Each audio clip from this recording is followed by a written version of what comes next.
Hello बच्चों, कैसे हैं आप। और बच्चों, आपको मालूम है आपके बोर्ड एग्ज़ाम आने वाले हैं। अब आप उसी की तैयारी के लिए अपने टारगेट फिक्स कीजिएगा। आज इस वीडियो में हम देखेंगे कि आप कम समय में पढ़ करके 95% मार्क्स कैसे अचीव करें।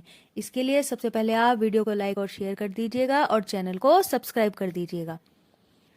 अब ये देखिएगा, आपके एग्ज़ाम कब से स्टार्ट हैं। आपको मालूम है आपके एग्ज़ाम मार्च के फर्स्ट वीक से लगभग स्टार्ट हो जाएंगे।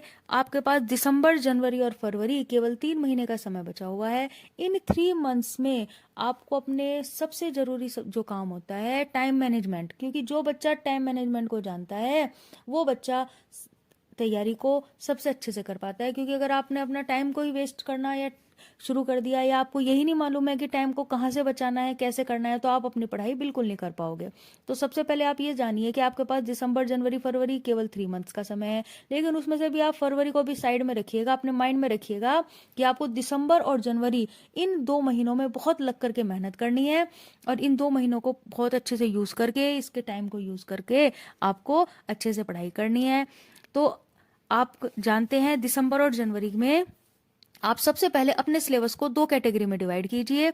उन 2 कैटेगरी में एक पोर्शन रखिएगा वो चैप्टर्स, हर सब्जेक्ट्स के ऐसे चैप्टर जो आपको बहुत इजी लगते हैं, और दूसरी कैटेगरी में वे चैप्टर रखिए जो आपको थोड़े हार्ड लगते हैं। तो सबसे पहले आप दिसंबर में उन चैप्टर्स की को लर्न कीजिए, उन चैप्टर की स्टडी कीजिए जो बहुत ईजी होते हैं, उनको आप जल्दी निपटा लोगे और उससे आपके अंदर कॉन्फिडेंस भी आएगा। तो आप उनको रिवाइज कीजिए और जनवरी के लिए छोड़ दीजिए जो थोड़े से हार्ड चैप्टर हैं, उनको आप फिर बाद में कीजिए।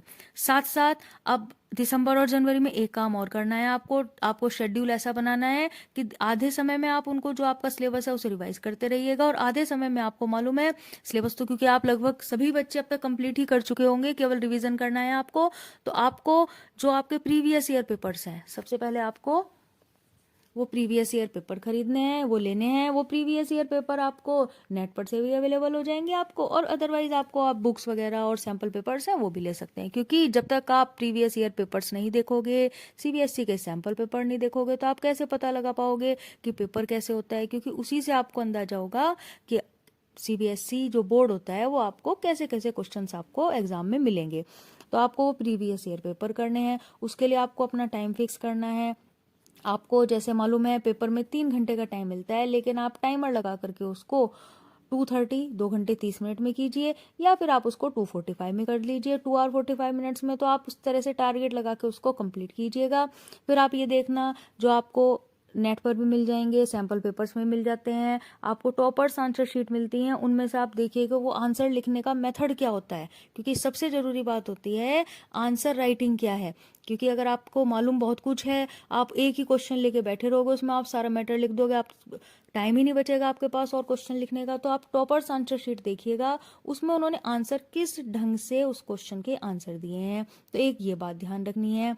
तो क्या बताया मैंने, पहले आप अपने आप को कोर्स को 2 कैटेगरी में डिवाइड कीजिए। एक कैटेगरी में आप इजी चैप्टर रखिएगा और एक कैटेगरी में हार्ड चैप्टर। और जो चैप्टर अगर आपको लगता है कि ये बहुत हार्ड है, कुछ बच्चे ऐसे भी होंगे, क्योंकि हर बच्चा टॉपर नहीं होता है, कुछ बच्चे ऐसे भी होते हैं उनको कुछ चैप्टर्स बहुत हार्ड लगते हैं। तो इस समय मेरा मानना तो ये है कि अगर आपके पास, मान लिया मैथ में आपके पास जैसे 14 चैप्टर्स हैं, 14 में से आप 7 चैप्टर दिसंबर के लिए रखिएगा, 7 चैप्टर जनवरी में रखिएगा। लेकिन कुछ बच्चे ऐसे हैं उनको मैथ्स में ट्रायंगल चैप्टर बहुत हार्ड लगता है। अगर आपको बहुत ज़्यादा हार्ड लगता है तो अब आप उसको साइड में कर दीजिएगा, आपका 13 चैप्टर से भी काम चल जाएगा। तो उन 13 चैप्टर्स की बहुत अच्छे से तैयारी करो। जो पिछले आपके सैम्पल पेपर्स हैं, प्रीवियस ईयर पेपर्स हैं, सीबीएसई के सैम्पल पेपर्स हैं, उनको सॉल्व करो। टॉपर्स आंसर शीट देखो कैसे सॉल्व करते हैं। ऐसी एसएसटी में, इंग्लिश में, हिंदी में, हर सब्जेक्ट्स में आप अपना जो भी आपके सैम्पल पेपर्स हैं उनको अच्छे से सॉल्व करो। और दूसरी बात है आपके पास, अब आप टाइम फिक्स करके पढ़ाई करो। जैसे अगर आप रात में 8 बजे पढ़ने बैठते हो, तो आप उसको 8 बजे के टाइम को अपना फिक्स रखो, आप रोज उसी के अकॉर्डिंग पढ़ाई करो। ये नहीं है कि चलो आज मुझे नींद आ रही है, आज ठंड ज़्यादा हो रही है, चलो कल को मैं पढ़ूंगा। नहीं, जो अगर आपका रात में 8 बजे का बैठने का समय है तो आप उसको अपने टाइम को फिक्स कीजिए, 8 बजे रोज बैठिएगा। क्योंकि उससे फिर आपके माइंड को उसी तरीके की आदत हो जाएगी, आप रोज 8 बजे अपने आप पढ़ने बैठोगे। और लास्ट वर्क करना है, आपको टारगेट स्टडी करनी है। रोज आप जब स्टडी स्टार्ट करो सुबह को, तो आप अपना एक टारगेट बना के चलो कि आज मुझे हिंदी में इतनी पढ़ाई करनी है, एसएसटी में मुझे इतना पढ़ना है, इंग्लिश में मुझे इतना करना है, हिंदी में करना है। हर सब्जेक्ट की एक तो आप डेली पढ़ाई करो बाबा, है ना। आपको ये नहीं है कि आज चलो हिंदी तो मैं बाद में कर लूंगा, नहीं।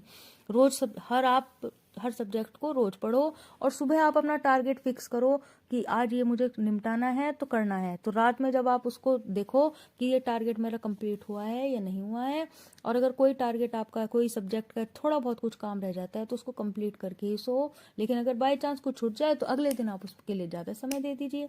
तो अगर आप इस तरीके से ऐसे पढ़ाई करोगे तो आप एटलीस्ट 95% मार्क्स, 90 to 95% मार्क्स आसानी से ले आओगे।